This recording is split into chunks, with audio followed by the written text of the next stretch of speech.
En este estudio, querido, veremos el misterio de Jesús como sacerdote. La epístola a los Hebreos es el libro bíblico que más habla de Jesús como sacerdote.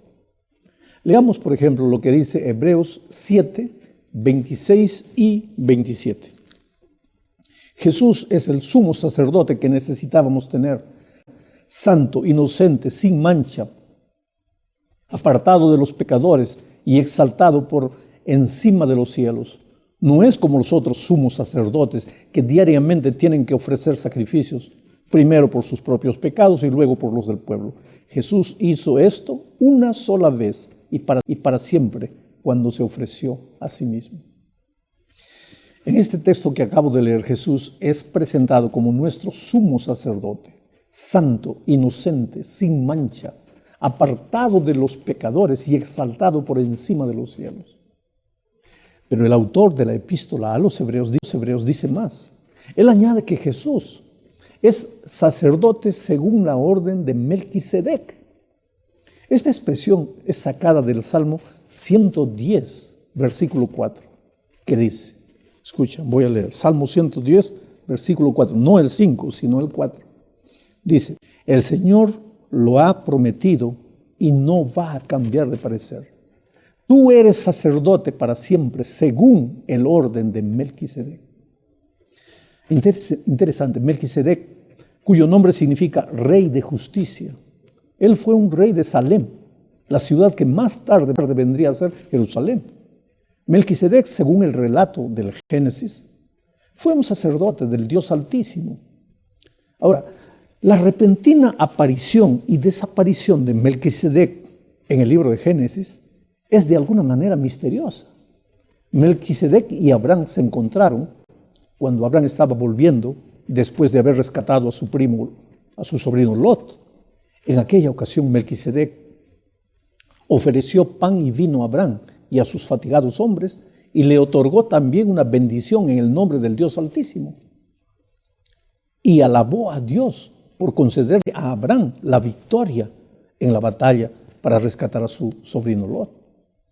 Por su vez, Abraham, en aquella ocasión, se presentó a Melquisedec llevando el diezmo de todos los bienes que había reunido. Ahora, mediante este acto de entregar los diezmos a Melquisedec, Abraham reconocía a Melquisedec como un sacerdote con un rango espiritual superior a él mismo. En el Salmo 110, que es un salmo mesiánico por excelencia, escrito por David, en ese salmo Melquisedec es visto como un tipo de Cristo. Este tema es repetido en el libro de Hebreos, donde tanto Melquisedec como Cristo son considerados reyes de justicia y de paz. Evidentemente, Melquisedec era un símbolo de Cristo, nuestro verdadero sumo sacerdote. Puede inclusive haber sido el propio Cristo, porque el autor de la epístola a los Hebreos dice que Él es eterno. Y querido, solo Jesús es eterno. Pero ¿qué es lo que Jesús hace como sacerdote en nuestro favor allá en el cielo? Esta es la segunda parte del estudio. La obra de Cristo, desde que subió a los cielos, después de su resurrección, puede ser comprendida en dos actividades que se realizan en dos periodos definidos. El primer periodo va desde que subió a los cielos hasta 1844. Y el segundo, desde 1844 hasta su segunda venida. ¿Qué es lo que hizo desde la ascensión hasta el 44? Hizo lo que el sacerdote de Israel hacía en el servicio diario en el santuario terrenal. Es decir, durante todo este tiempo, Cristo estuvo ofreciendo ante el Padre la sangre, su propia sangre, en beneficio de los creyentes arrepentidos. Estuvo aplicando sus méritos a todos los que se arrepienten.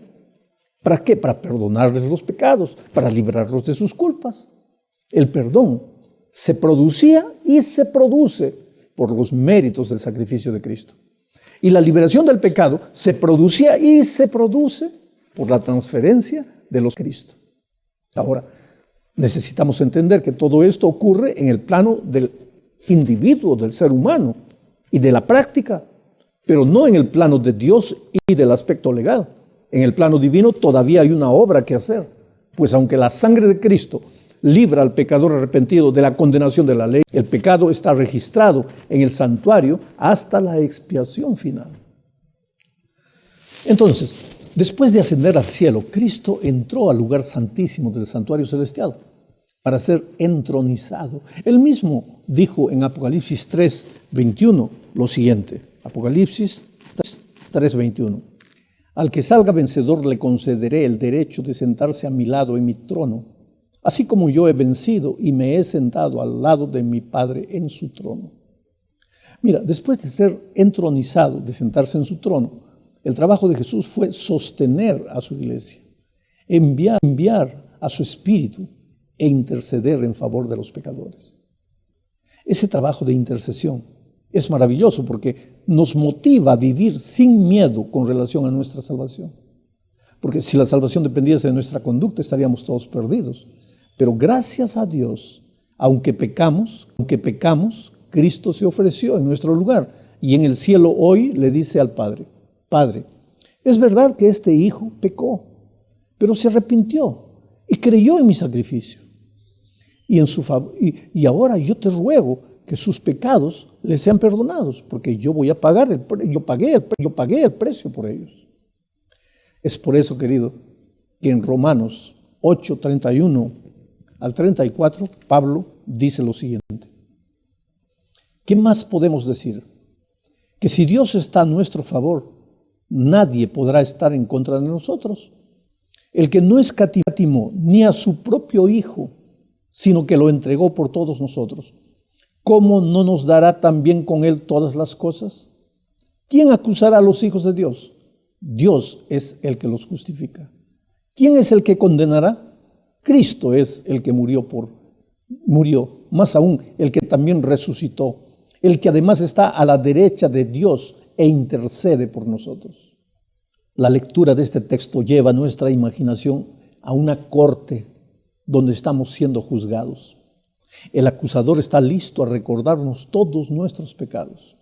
La propia conciencia nos acusa. ¿Pero por qué tener miedo? El Señor está a nuestro lado. Él es nuestro abogado defensor. Cristo murió, resucitó y está sentado a la diestra del Padre, intercediendo por nosotros. Pero eso no es todo. Y aquí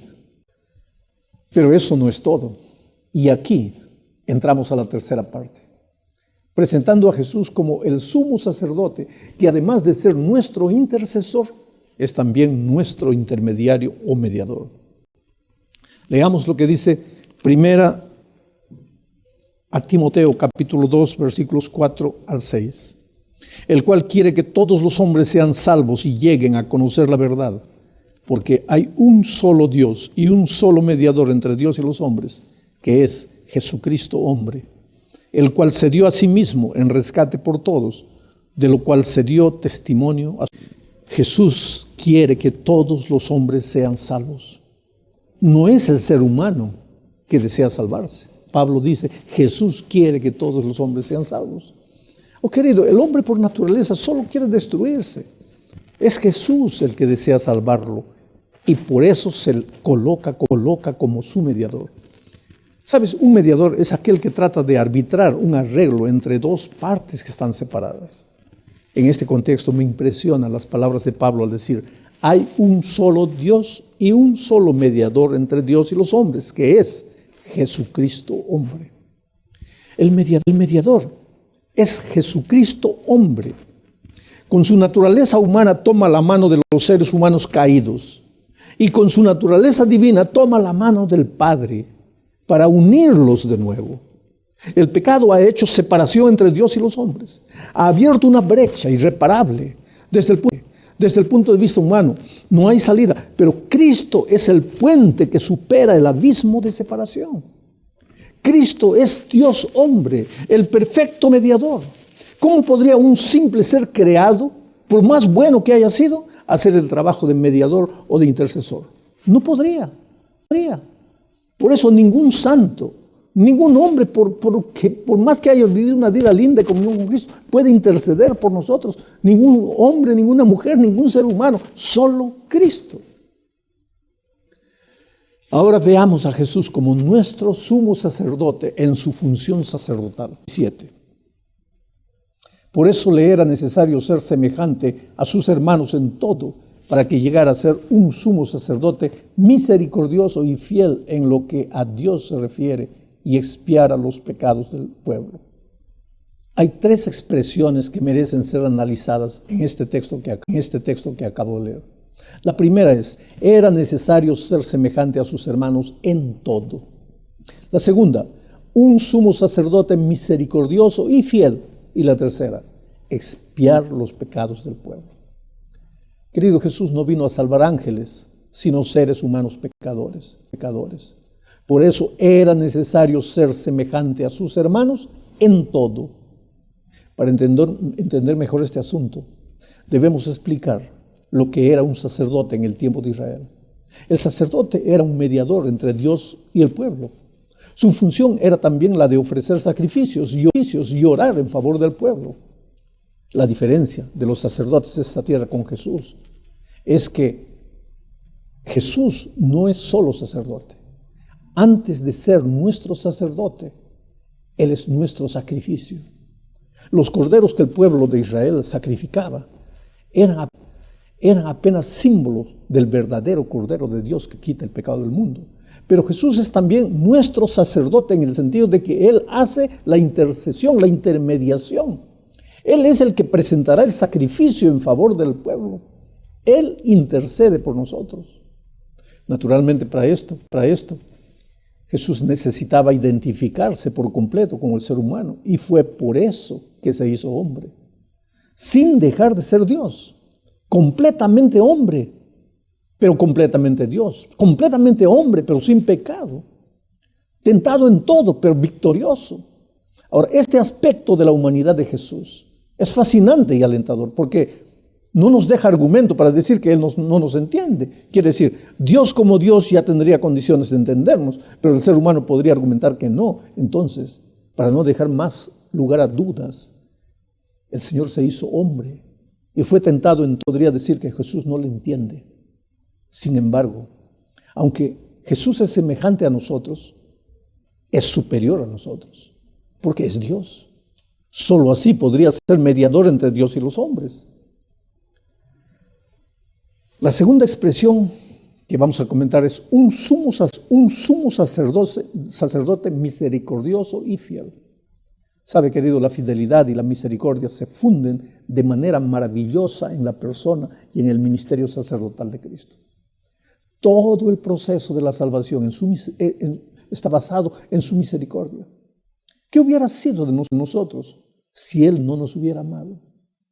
Pero el otro fundamento de la salvación es la fidelidad.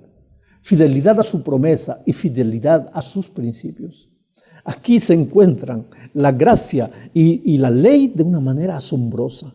La gracia de su misericordia y la ley de su fidelidad. Bueno, ahora vamos a la tercera expresión que dice, para expiar los pecados del pueblo. Expiar. Expiar literalmente significa pagar. El ser humano estaba en deuda, había pecado y su deuda solo podía ser pagada con su vida. Pero Cristo expió su deuda. Quiere decir, pagó su pecado. Y no con plata, ni con oro, sino con su preciosa sangre. Llegamos ahora al fin, hablando de justamente eso, de Jesús como el único sacrificio capaz de expiar, capaz de pagar el precio de nuestros pecados. O sea, de hacer expiación. Leamos Hebreos 10 al 14. Es un poco largo el texto, pero necesitamos leer. Por esa voluntad somos santificados mediante la ofrenda del cuerpo de Cristo, hecha una sola vez y para siempre. Todo sacerdote ministra día tras día y una vez y otra vez ofrece los mismos sacrificios, los cuales nunca pueden quitar los pecados. Pero Cristo, después de ofrecer una sola vez, un solo sacrificio por los pecados, para siempre se sentó a la derecha de Dios. Y de allí en adelante está por estrado de sus pies. Él, por medio de una sola ofrenda, hizo perfectos para siempre a los santificados.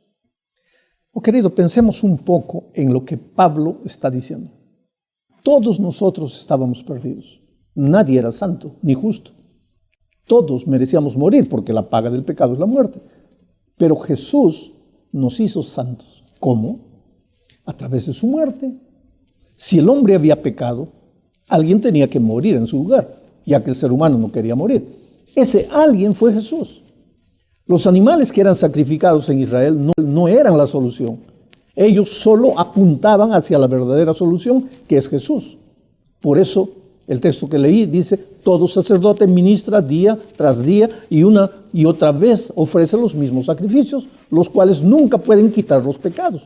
Pero Cristo, después de ofrecer una sola vez un solo sacrificio por los pecados, para siempre se sentó a la derecha de Dios. ¿Y cuál es el resultado de ese sacrificio? Él, dice el texto, por medio de una sola ofrenda, hizo perfectos para siempre a los santificados. Por eso digo una y otra vez, la salvación, querido, es completamente divina. Él tuvo la iniciativa, Él la ejecutó y Él la terminará. En los planos para la salvación, el hombre no apareció para nada. En la ejecución de la salvación, el hombre no participa en nada. Y en la terminación de la salvación, la vida del ser humano, el hombre no participa. Todo es divino. Entonces, ¿qué hago yo? Acepta lo que hizo Jesús por ti. Nada más. Acepta lo que Jesús te está ofreciendo. Que Dios te bendiga.